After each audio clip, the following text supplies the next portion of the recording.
Going to want to avoid the Ironworkers Memorial, stick to the Lionsgate Bridge, or leave the car at home and take the C-Bus instead. It's 8:40 as we send things back to Kyle and Thor. Pack your Ludacris CDs if you're going to be heading towards the bridge, Michelle, so you can crank it up and have some good tunes to listen to as you sit in that traffic jam, right? Get back! Please don't ever do that ever again. Okay. Okay, you had a chance to sit down with Chris Ludacris Bridges. Chris Ludacris Bridges, okay. He's a rapper and actor. We talk about the new album, his charity work, and his fondness for cognac.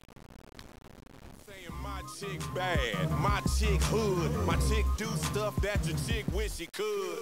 Chris, someone described the new album, Battle of the Sexes, to me as putting the dirty back in the South. Is that accurate? I mean, you know, whatever your opinion of putting dirty back in the South is, I'll go with it. It's whatever, man. I'm definitely, as long as you love the album, that's what's important.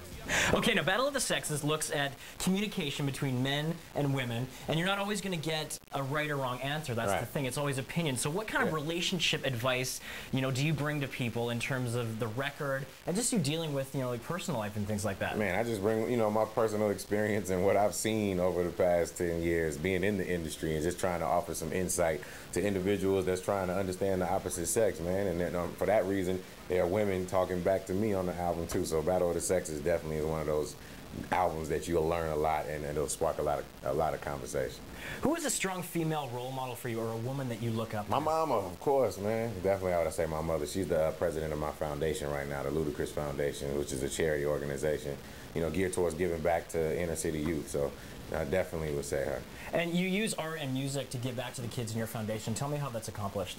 We always doing different things in the community, whether it's teaching kids healthy lifestyles or trying to help them understand that it's not the cards you dealt in life, but how you play your hand, because you may come from here, but that doesn't mean you can't go to anywhere you want to go to, man. And I think it's extremely important and just giving them that boost of energy and giving them that boost of self-motivation.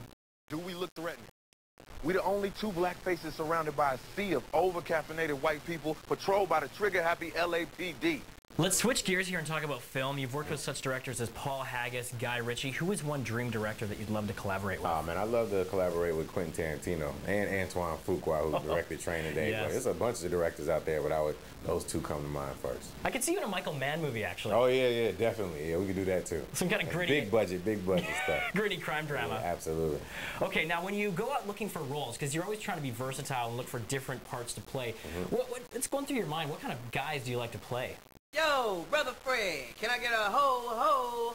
No. I always look for something that's kind of, you know, outside of my own personality at this point, that kind of stretch the limits, and that's what acting is all about. I want to talk about imbibing in alcoholic beverages. You are a cognac connoisseur. Yes, you can say that right about now, man. Now, how did that start? It started because I was always a cognac fan, but I wanted to come up with something that I felt was even better than what's out there to offer right now for a better price.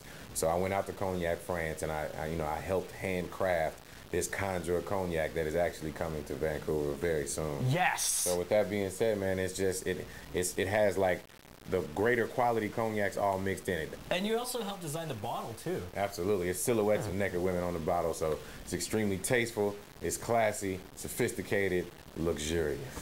That is pure Ludacris right there. Get back, you don't know me like that. You've been in the game for 10 years now. What is the greatest lesson you've learned in that decade? Greatest lesson I've learned is just to embrace all the new music that has come over the past 10 years, you know, because there's so many different kinds of music and people making up, you know, just so many different creative processes and venturing off into their own world, and I just love all the new music, man. I think that's part of the reason that it's been so great. It's been such a great journey, and I continue to, you know, wonder what's next.